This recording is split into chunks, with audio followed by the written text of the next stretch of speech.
Today I'm sharing 7 reasons why your garden needs alliums.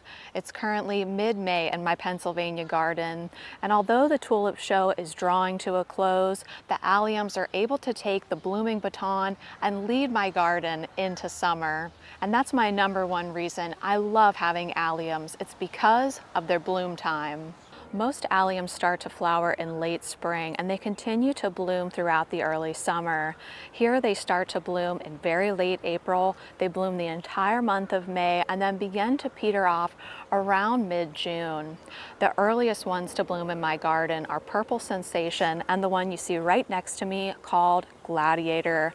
Just imagine what this space would look like without these 30 Gladiator allium bulbs. Now I did have fritillarias and tulips that bloomed beautifully in early April, but they're all gone now, and I would be waiting until late June for my roses to bloom if I had no alliums here at all. Planting just one reliable variety makes a bold, colorful statement that lasts for an entire month or longer if you allow the seed heads to remain.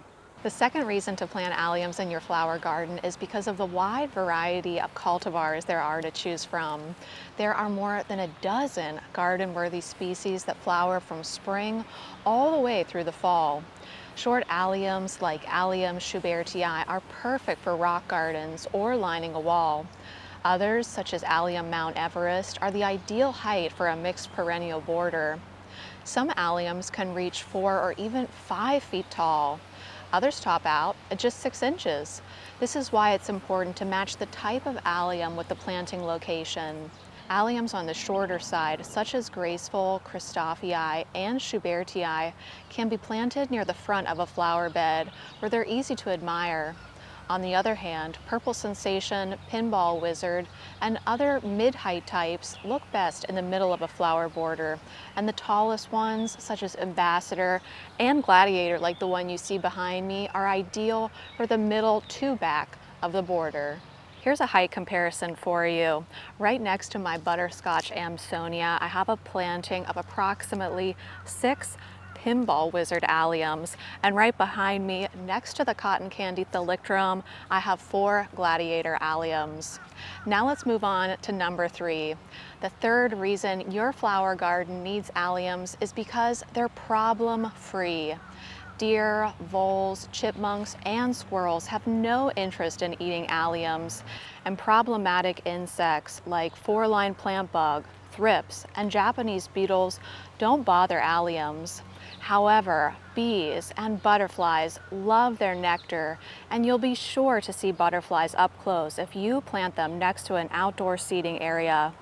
Lastly, alliums are virtually immune to diseases.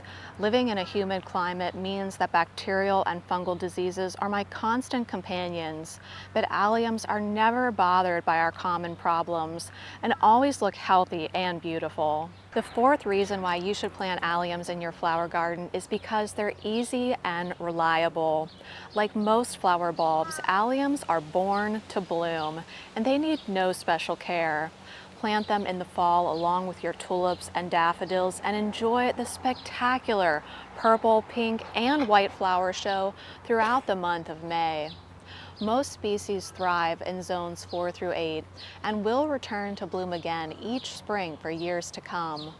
I've noticed that Mount Everest, Gladiator, Pinball Wizard, and Purple Sensation return the most reliably in my humid and wet Pennsylvania garden, which is currently listed as Zone 7A. And the #1 reason I grow these flowers is because without them, I would be without a focal flower in May prior to my peonies blooming. I love pairing cut alliums with variegated Solomon seal, geums, Amsonia, or my personal favorite, Sweet Rocket.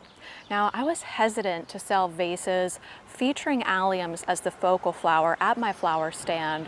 I just thought that they might not sell because they're so different and unique. But to my surprise, vases filled with alliums are selling like hotcakes. Another reason to love alliums is for their seed heads that follow the blooms and last for months, providing more interest, dimension, and texture in the garden.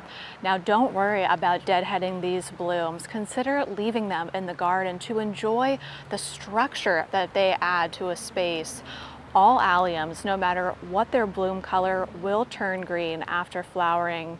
You can leave the seed heads in the garden, just like I mentioned, or you can cut the stems and bring them indoors to create a striking flower arrangement that lasts for weeks or even months. And the seventh reason why I think you should include alliums in your flower garden next year is because of their happy personalities. Now, whether they remind you of lollipops, bubbles, or fireworks, there's just something inherently fun about allium flowers. From a distance, the flowers seem to float above other plants, and when the wind blows, they bob back and forth in a lighthearted way. You can't help but smile when you see a stand of purple alliums swaying and glowing in the morning sunlight. Well, friends, I sure hope this video was helpful, and I hope that this fall you'll consider planting some allium bulbs in your garden so you can have this glorious purple show next May. Bye, friends.